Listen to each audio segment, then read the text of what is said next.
Everyone, welcome back to my another day in my life. এবং সেটা অনেক দিন পর। সকালে ঘুম থেকে উঠে আমি খালি পেটে একটু ঘি কফি বানিয়ে নিচ্ছিলাম। আমি ইদানিং সপ্তাহে 1-2 দিন ঘি কফি খাচ্ছি এবং ঘি কফির টেস্টটা এত ভালো লাগে আমার কাছে। সাধারণ কফির থেকে আমার কাছে ঘি কফিটা অনেক বেশি ভালো লাগে। যদিও আমি একটু ব্ল্যাক কফি খাচ্ছি, ইদানিং মিল্ক কফিটা একটু অ্যাভয়েড করছি। তো কফি নিয়ে বারান্দায় যে কিছুক্ষণ কফি খাওয়ার পরে একটু ট্রেডমিলে হাঁটাহাঁটি শুরু করলাম এবং হাঁটাহাঁটি শেষ করে আজকে দুপুরে রান্নায় চলে গিয়েছি। আজকে দুপুরে আমি রান্না করব মুরগির মাংস এবং সেটা হাতে বাটা মশলা দিয়ে।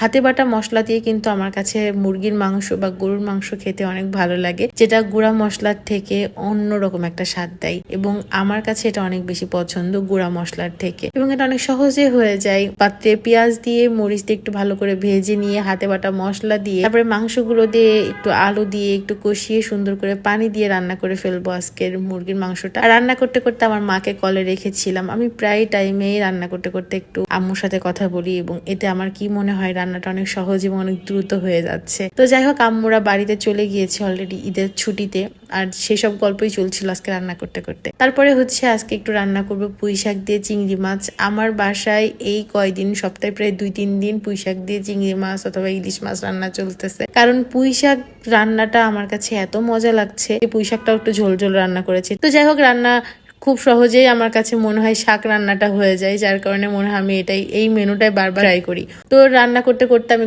বারবার করে খালি পানি খাচ্ছিলাম। ইদানিং আমি 2 লিটার পানির বেশি খেয়ে ফেলছি, মানে আমার এতই গরম লাগে। তো যাই হোক, আম্মু হচ্ছে গতকাল আমাদের জন্য একটু পায়েস রান্না করে পাঠিয়েছিল। তো এটা আমার বর খেতে খেতে প্রায় অনেকটাই শেষ করে ফেলেছে। তো একটুখানি ছিল, ওইটা আমি রান্না করতে করতে খেয়ে নিচ্ছিলাম, কারণ রান্না করতে করতে আমার কাছে কিছু না কিছু খেতেই ভালো লাগে, না হলে রান্নাটা অনেক বোরিং লাগে, মানে রান্না করতে আমার একটু ইচ্ছা করে না। তো যাই হোক, আজকে দুপুরে রান্না বান্না শেষ হয়ে গেল। আর আমার বর কয়দিন ধরে বলতেছে একটু বট আছে ফ্রিজে, একটু রান্না করো, বট বা ভুড়ি, তো সেটা রান্না করার জন্য। তো ওটা তো ফ্রিজ থেকে বের করে আসলে রান্না করা যায় না, আরো অনেক প্রসেস আছে। তো যার কারণে আমি একটা গরম পানির মধ্যে হলুদ লবণ আর হচ্ছে গোড়া মরিচ দিয়ে কিছুক্ষণ জাল করে তার মধ্যে কেটে ধুয়ে পরিষ্কার করে রাখা বট গুলো দিয়ে দিলাম এবং সেটাই কিছুক্ষণ জাল করে নিলাম। বট জাল দিতে দিতে সেটার পানিটা আমার কাছে একদম শুকিয়ে ফেললে আমার কাছে মনে হয় একদম পারফেক্ট জাল দেওয়া হয়ে যায়। তো আমি আজকেও সেটাই করছিলাম এবং এটা অনেক সহজেই করে ফেললাম আজকে। আর আমি এটা করার পরে যখন ফ্রেশ হতে গেছি তখন দেখি যে পানি নাই, তো যার কারণে খুবই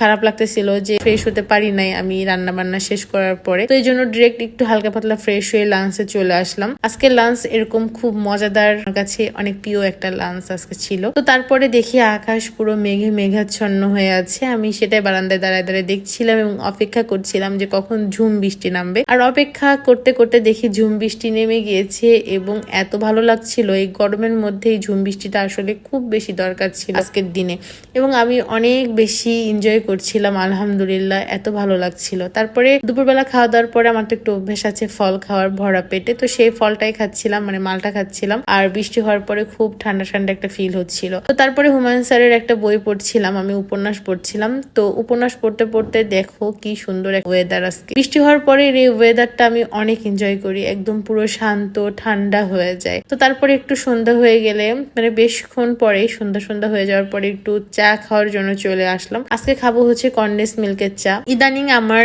একদমই রং চা বা দুধ চা খেতে ইচ্ছা করছে না, মানে নর্মালি বানায়। তো ভাবলাম যে কন্ডেন্স মিল্কের চা খাবো। যদিও কন্ডেন্স মিল্কের চাও আমার কাছে কেন জানি একদম দোকানদারের মতো হয় না। আমি তো রং চা ইদানিং খাওয়া প্রায় ছেড়েই দিয়েছি, দোকানদারদের মতো বা টং দোকানের মতো চা হয় না দেখে, মানে আমি বানাইতে পারি না, আমার কাছে ভালো লাগে না কেন জানি না। তো যাই হোক, আমার বর বললো যে আজকে যেহেতু কন্ডেন্স মিল্কের চা বানাবা, যদি কড়া করে লিকারের চাটাকে বানাই নিবা, তারপরে কন্ডেন্স মিল্কের মধ্যে দিবা, তাহলে দেখবো অনেকটাই ওইরকম টেস্ট পাবা। কিন্তু যদিও আমার কাছে সেরকম মনেই হয় নাই, মানে আমার কাছে একরকম টেস্ট হয়, ওই দোকানের মতো টেস্ট আমি এতবার বানানোর চেষ্টা করেছি কিন্তু কোনোভাবেই আমি পেরে উঠতে পারি নাই। তো আমি আসলে আমার চায়ের মধ্যে দোকানের টেস্ট খুঁজতে যাই। তো যাই হোক, এই চাটা বানাই নিয়ে পরে প্লেটে নিয়ে চলে গেলাম আমার বরের রুমে এবং আমি এখন দুজনে মিলে চা খাবো। ও কাজ করতে ছিল, তো দুজনে মিলে একটু টুকাটুকি করে চা খেয়ে নিলাম। তো এই চলে গেল আমার একটা সুন্দর সন্ধে এবং আমরা অনেক এনজয় করলাম। তো সবাই ভালো থাকবে, সুস্থ থাকবে। অন্য কোনো ব্লগে অন্য কোনো গল্প নিয়ে হাজির হবো। আল্লাহ হাফেজ।